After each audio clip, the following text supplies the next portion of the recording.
ಸುಮಾರು 8 ಗಂಟೆಗೆ ನಮ್ಮನ್ನು ಖಾನಾಪುರ ಪೊಲೀಸ್ ಠಾಣೆಗೆ ಕರ್ಕೊಂಡು ಬಂದಿದ್ದಾರೆ. ನನ್ನ ಮೇಲೆ ಯಾವ ಮೊಕದ್ದಮೆ ದಾಖಲಾಗಿದೆ ಅಂತ ನನಗೆ ಹೇಳಿಲ್ಲ. ನಾನು ಕೊಟ್ಟ ದೂರನ್ನು ಗಂಟೆಗಟ್ಟಲೆಯಿಂದ ಸ್ವೀಕಾರ ಮಾಡ್ದಲೇ ನಾನು 0 FIR ಹಾಕಿ ಅಂತ ಹೇಳ್ತಾ ಇದ್ದೀನಿ. ನಾನು ಕೊಟ್ಟ ದೂರನ್ನು ದಾಖಲಿಸ್ತಾ ಇಲ್ಲ. ಈಗ ಇಲ್ಲಿಂದ ಇನ್ನೆಲ್ಲಿಗೋ ಕರ್ಕೊಂಡು ಹೋಗುವಂಥ ಸಂಚು ನಡೆಸ್ತಾ ಇದ್ದಾರೆ. ಎಲ್ಲಿಗೆ ಕರ್ಕೊಂಡು ಹೋಗ್ತಾ ಇದ್ದಾರೆ ಅಂತ ಗೊತ್ತಿಲ್ಲ. ನನ್ನ ಜೀವಕ್ಕೆ ಅಪಾಯ ಇದೆ.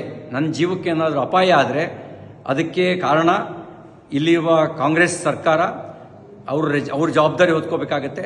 ನನ್ನ ವಿರುದ್ಧ ಸುಳ್ಳು ಸುದ್ದಿ ಹಬ್ಬಿಸಿ ಸುಳ್ಳು ಕಂಪ್ಲೇಂಟ್ ಕೊಟ್ಟು ನನ್ನನ್ನು ಕೊಲೆ ಮಾಡ್ತಕ್ಕಂಥ ಸಂಚು ನಡೆಸಿದ್ದಾರೆ. ಇದಕ್ಕೆ ಸಂಬಂಧಪಟ್ಟಂತೆ ನಾನು ಸಭಾಪತಿಗಳಿಗೂ ಈಗಾಗಲೇ ದೂರು ಕೊಟ್ಟಿದ್ದೀನಿ. ಹತ್ತತ್ರ 3:45 ಗಂಟೆ ಆಯಿತು.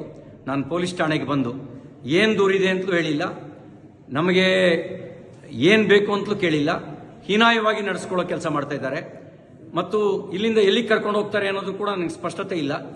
ನನ್ನ ಜೀವಕ್ಕೆ ಏನಾದರೂ ತೊಂದರೆ ಆದರೆ ಅದಕ್ಕೆ ಪೊಲೀಸರು ಮತ್ತು ಇಲ್ಲಿಯ ಸರ್ಕಾರ, ವಿಶೇಷವಾಗಿ ಲಕ್ಷ್ಮೀ ಹೆಬ್ಬಾಳ್ಕರ್, DK ಶಿವಕುಮಾರ್ ಅವ್ರ ತಂಡವೇ ಇದಕ್ಕೆ ಕಾರಣ ಆಗುತ್ತೆ ಅನ್ನೋದನ್ನು ಈ ಮೂಲಕ ನಾನು ತಿಳಿಸೋದಕ್ಕೆ ಬಯಸ್ತಾ ಇದ್ದೀನಿ. ಎಲ್ಲವೂ ನಿಗೂಢವಾಗಿದೆ.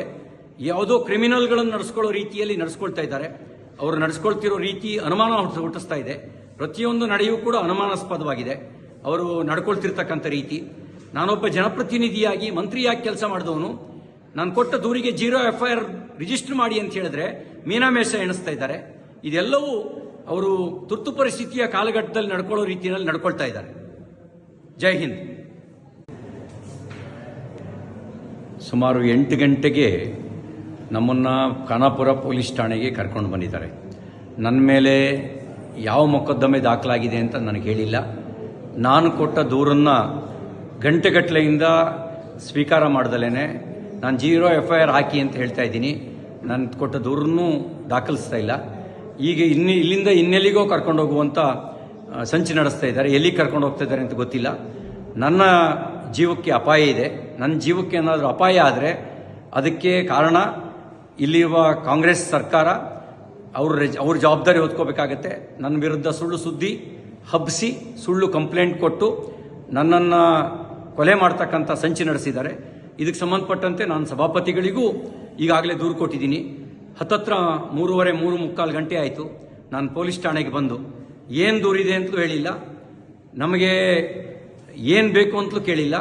ಹೀನಾಯವಾಗಿ ನಡೆಸ್ಕೊಳ್ಳೋ ಕೆಲಸ ಮಾಡ್ತಾ ಇದ್ದಾರೆ ಮತ್ತು ಇಲ್ಲಿಂದ ಎಲ್ಲಿಗೆ ಕರ್ಕೊಂಡು ಹೋಗ್ತಾರೆ ಅನ್ನೋದು ಕೂಡ ನನಗೆ ಸ್ಪಷ್ಟತೆ ಇಲ್ಲ.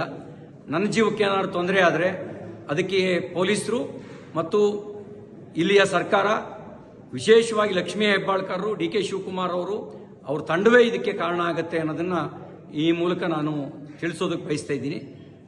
ಎಲ್ಲವೂ ನಿಗೂಢವಾಗಿದೆ. ಯಾವುದೋ ಕ್ರಿಮಿನಲ್ಗಳನ್ನು ನಡೆಸ್ಕೊಳ್ಳೋ ರೀತಿಯಲ್ಲಿ ನಡೆಸ್ಕೊಳ್ತಾ ಇದ್ದಾರೆ. ಅವರು ನಡೆಸ್ಕೊಳ್ತಿರೋ ರೀತಿ ಅನುಮಾನ ಹುಟ್ಟಿಸ್ತಾ ಇದೆ. ಪ್ರತಿಯೊಂದು ನಡೆಯೂ ಕೂಡ ಅನುಮಾನಾಸ್ಪದವಾಗಿದೆ ಅವರು ನಡ್ಕೊಳ್ತಿರ್ತಕ್ಕಂಥ ರೀತಿ. ನಾನೊಬ್ಬ ಜನಪ್ರತಿನಿಧಿಯಾಗಿ ಮಂತ್ರಿಯಾಗಿ ಕೆಲಸ ಮಾಡಿದವನು. ನಾನು ಕೊಟ್ಟ ದೂರಿಗೆ 0 FIR ರಿಜಿಸ್ಟರ್ ಮಾಡಿ ಅಂತ ಹೇಳಿದ್ರೆ ಮೀನಾಮೇಷ ಎಣಿಸ್ತಾ ಇದ್ದಾರೆ.